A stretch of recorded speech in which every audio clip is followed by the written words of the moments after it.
कहते हैं अगर इतिहास बदलना हो तो कभी कभी शुरुआत सिर्फ एक सीट से होती है।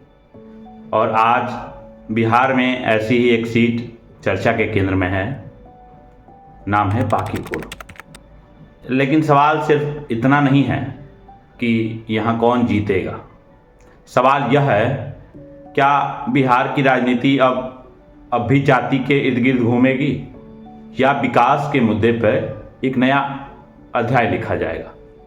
दोस्तों नमस्कार, मेरा नाम है आशुतोष और आज हम लोग इस वीडियो के माध्यम से चर्चा करें बांकीपुर विधानसभा सीट पे जो उपचुनाव होना है उसको लेके। बिहार भारत की सबसे पुरानी सभ्यताओं की धरती है। यहीं से ज्ञान की रोशनी पूरे दुनिया तक पहुंची। यहीं नालंदा था, यहीं विक्रमशिला विश्वविद्यालय था, यहीं से चाणक्य निकले, यहीं से आर्यभट्ट निकले। लेकिन ये हुई पहले की बात। लेकिन आज जब बिहार का नाम आता है तो सबसे पहले क्या याद आता है? पलायन, बेरोजगारी, कोचिंग माफिया और नौकरी की तलाश में दूसरे राज्यों में ट्रेन में भेड़ बकरियों की तरह भर के मजदूरी के लिए जाते वो बिहारी। जरा सोचिए, अगर किसी परिवार का बेटा दिल्ली, पंजाब, गुजरात, महाराष्ट्र या विदेश कमाने चला जाता है तो गांव में सबसे पहले कौन इंतजार करता है? माँ, फिर पिता, फिर बच्चे और फिर पूरा गांव। बिहार का शायद ही कोई ऐसा परिवार या शायद ही ऐसा कोई घर होगा जहां से कोई सदस्य रोजगार के लिए बाहर ना गया हो। यही बिहार का सबसे बड़ा दर्द भी है। लेकिन आज जब एक सवाल, क्या इसके लिए सिर्फ नेता जिम्मेदार है या हम मतदाता भी? वैसे तो कहीं ना कहीं हम मतदाता भी जिम्मेदार हैं। सवाल कड़वा है लेकिन पूछना जरूरी है।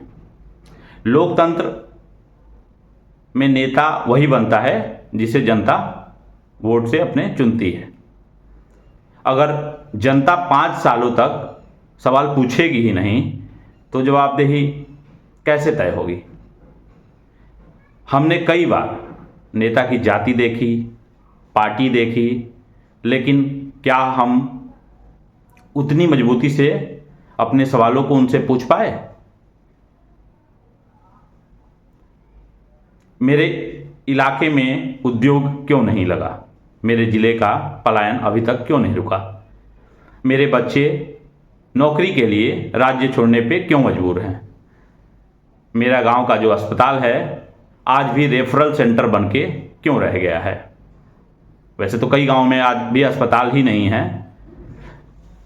मेरे शहर की सड़क हर बरसात में क्यों डूब जाती है? कुछ दिनों बाद पटना का भी यही हाल होने वाला है। बरसात शुरू होने दीजिए, पटना में भी बदतर स्थिति दिखेगी।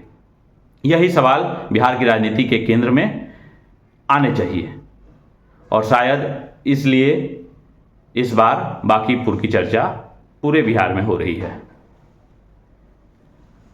क्योंकि यह चुनाव सिर्फ एक सीट का चुनाव नहीं रह गया है। जब से यहाँ पे प्रशांत किशोर ने लड़ने की घोषणा की है या जब से प्रशांत किशोर को उम्मीदवार बनाया गया है तब से तो ये पूरे बिहार में और पूरे देश में एक चर्चा का केंद्र हो चुका है। यह एक राजनीतिक संदेश देने का भी चुनाव बनता दिखाई दे रहा है। अब आइए समझते हैं बांकीपुर आखिर इतना महत्वपूर्ण क्यों है। पटना की यह विधानसभा सिर्फ एक राजधानी का इलाका नहीं है, यहीं से सरकार की नब्ज भी पढ़ी जाती है और जनता का मूड भी। क्यों?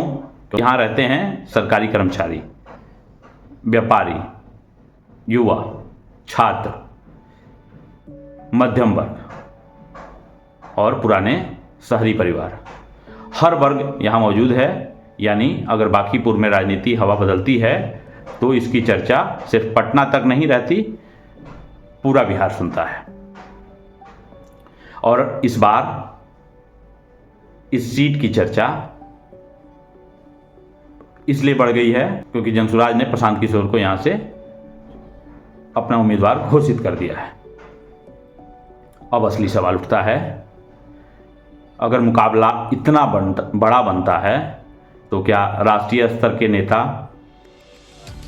खासकर बीजेपी के जो राष्ट्रीय स्तर के नेता हैं, वो क्या प्रचार करने आएंगे? इसलिए क्योंकि ये पिछले 30-35 सालों से बीजेपी के पक्ष में रही है। तो सवाल तो बनेगा ही कि क्या देश के प्रधानमंत्री नरेंद्र मोदी प्रचार करने आएंगे? क्या मुख्यमंत्री सम्राट चौधरी पूरी ताकत लगाएंगे इस सीट को जीतने के लिए, या फिर यह चुनाव स्थानीय नेतृत्व के भरोसे छोड़ दिया जाएगा? इन सवालों का जवाब आने वाले दिनों में मिल ही जाएगा। लेकिन एक बात तय है, इस चुनाव की हर रैली, हर भाषण, हर बयान और हर रणनीति पर पूरे बिहार की नज़र होने वाली है, क्योंकि यह लड़ाई सिर्फ बांकीपुर की नहीं बल्कि बिहार की राजनीति के भविष्य की भी मानी जा रही है। हम जानेंगे बांकीपुर का जो चुनावी इतिहास है वो क्या कहता है,